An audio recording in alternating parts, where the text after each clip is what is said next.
que en la década de los 80, mientras el mundo entero habla de los atentados de Hezbollah, las operaciones suicidas contra los estadounidenses, los franceses, contra la ocupación israelí, se olvida que en Egipto se vivía una pesadilla, que los turistas que iban a Egipto eran blancos de atentados terroristas. Se olvida que en el 91, cuando gana el Frente de Salvación Islámica en Argelia, hay un golpe de Estado apoyado por todos los países, todas las democracias, para decirlo de alguna forma, y que a este golpe de Estado siguió una guerra civil en Argelia de 400.000 muertos y atentados terroristas horribles. Pero todo esto realmente no es relevante tanto como un fenómeno particular. Fue la guerra, mejor dicho, la intervención militar y la ocupación de Afganistán por parte de los soviéticos y la organización de la resistencia islámica apoyada por Estados Unidos y con la gran participación en la financiación y la propaganda, el reclutamiento de combatientes de todos los países del Golfo Árabe. ¿Y eso qué hizo? Eso dio un ideal, una causa para jóvenes como un tal Bin Laden, hijo de un multimillonario que fue a Afganistán, entrenado por los estadounidenses, combatió en Afganistán, y cuando Estados Unidos y la Unión Soviética firmaron un acuerdo en el 87, los soviéticos se retiraron y Estados Unidos se olvidó de Afganistán. Quienes salieron de Afganistán volvieron con la convicción de que en nombre de Dios habían derrocado un imperio. Acto seguido, lo que pasó era la presencia de las tropas estadounidenses en el suelo de Arabia Saudí, el suelo sagrado del Islam, y una carta abierta de parte de Bin Laden al rey de Arabia Saudí diciendo que no cometa este error, que los infieles no pisen el suelo musulmán, que nosotros arreglamos el tema de la invasión de Kuwait de parte de Saddam Hussein, si odiaban a Saddam Hussein.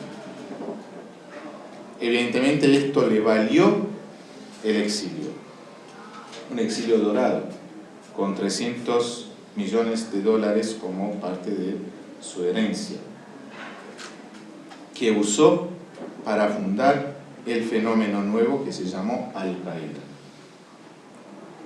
donde se refugió en Afganistán, ahí donde los talibanes le dieron refugio, y probablemente Bin Laden le dio el know-how de cómo se manejan las finanzas internacionales para el tráfico, para el lavado de dinero de la heroína que traficaban los talibanes para comprarse armas. Pero les dio refugio, y el Al-Qaeda nació ahí, con la convicción de que si se si la fuerza de Dios y de la Jihad, la Guerra Santa, derrocó un imperio, van a derrocar otro imperio también. El aviso se da en el 96 con un decreto religioso de Bin Laden que declara la guerra contra las cruzadas contra Estados Unidos, los sionistas, etc. Nadie le cree. Con 98 atentados en Tanzania y en Kenia. 99 un atentado contra el barco militar estadounidense en el puerto de Yemen. Y ahí es el enemigo público número 1. Ahora luego viene el 11 de septiembre. ¿Por qué Al-Qaeda recurre al terrorismo? ¿Por qué no hace lo que hacen otras organizaciones que quieren cambiar a través de la lucha armada? ¿Por qué no va a los países árabes, no educa, no crea focos para hacer una guerra de guerrilla? Porque el contexto internacional es el contexto unipolar. Hay una superpotencia.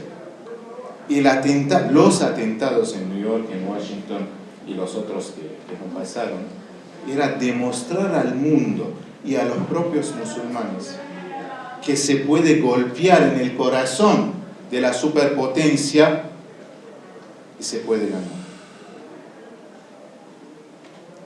Y no hay que equivocarse. El mundo entero dijo todos somos americanos.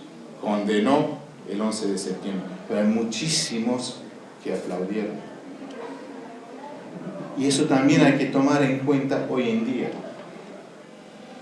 El atentado de Charlie Hebdo en Bruselas puede generar, pero la condena de la mayoría de la humanidad, pero hay muchos que van a aplaudir y van a considerar que esto es una victoria. Entonces Al-Qaeda recurre al terrorismo como un desafío, porque su objetivo no es Estados Unidos, su objetivo es el cambio en el mundo musulmán, empezando por su propio país. Estos mensajes es para despertar, si quieren, entre comillas, las masas de los musulmanes, para decir que acá hay una organización que puede llevar adelante esta causa de reunificación de la umma. Bueno, la oportunidad se le da a Estados Unidos. Ocupa Afganistán, no logra encontrar a Bin Laden, porque esta organización había adoptado una nueva forma, no era esa organización piramidal tradicional de los partidos de vanguardia, sino que era una red. Usaba mucho el internet. No logró capturarlo. En el 2003, con la ocupación de Irak, creó las condiciones para que Al-Qaeda se metamorfose, si quieren, y se transforme en organizaciones locales. Al-Qaeda en el Magreb, Al-Qaeda en el Yemen, la península, y Al-Qaeda en Irak y Siria o Bilad al-Sham, que es la organización de la cual van a ser el Estado Islámico. Y cuando la resistencia empieza en Irak contra la ocupación estadounidense, esta resistencia empieza con una resistencia secular. Y hay detalles que hay que prestar mucha atención. Cae Saddam Hussein, vienen los estadounidenses, ¿y cuál es la política que se aplica para transformar, democratizar a Irak? La política que se aplica es el calco de la desnazificación alemana. Hay que desbasificar Irak. Esto significó dejar en la calle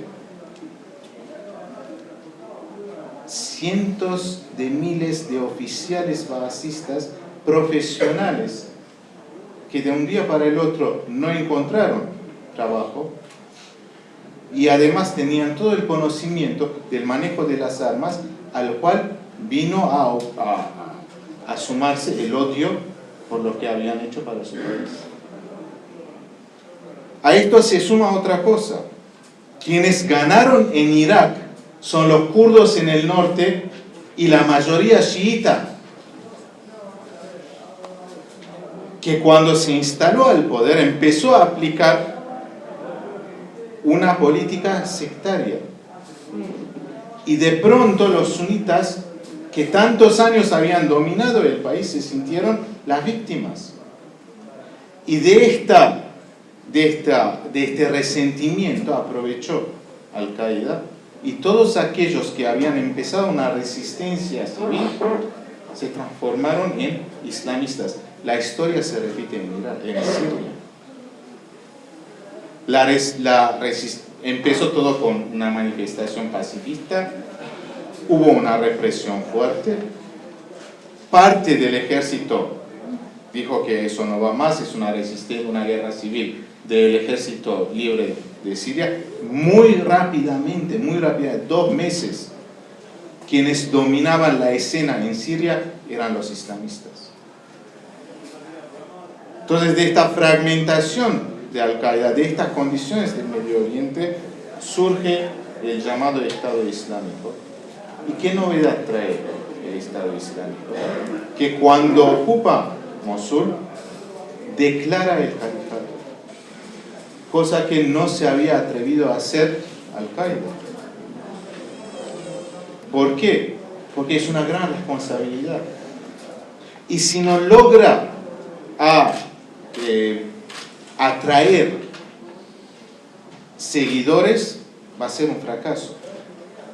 De ahí la importancia para el Estado Islámico de hacerlo expandirse muy rápidamente, ocupar territorios, demostrar que es la fuerza que viene a unificar el Islam. En un inicio no encontramos recurrir al terrorismo. Si se acuerdan bien, los atentados en el enero del 2015 en Charlie Hebdo fueron seguidores de Al-Qaeda, no del Estado Islámico. Porque entre otras cosas, estos fenómenos que generaron una competencia entre las dos organizaciones. El Estado Islámico recurre a los atentados terroristas cuando compite con Al-Qaeda y cuando necesita demostrar que aun cuando pierde territorio, hoy está perdiendo 45% del territorio que tenía en Irak, se fue de sus manos, y 20% del territorio que tenía en Siria, todavía puede golpear en el corazón de Bagdad. Y cierro con esto. Si uno mira a aquellos que hacen los atentados en Bruselas, en París, en su mayoría son reclutados, son miembros de la organización que la organización reclutó en Europa. Hay algunos sirios o otros que van del medio, pero la mayoría son de Europa. Por supuesto, el reclutamiento y el proceso de radicalización es el mayor desafío, tanto para estas organizaciones como para aquellos que van a luchar contra el terrorismo. Pero cuidado que detrás de esto hay una visión estratégica. Detrás de esto no es solamente el resentimiento de aquel inmigrante que no pudo integrarse en la sociedad, porque hay un discurso muy fuerte presente. Es la falta de la integración social, económica, la discriminación, etc. Es cierto. Pero hay una razón estratégica detrás de estos atentados. Bueno, acá termino. Muchas gracias.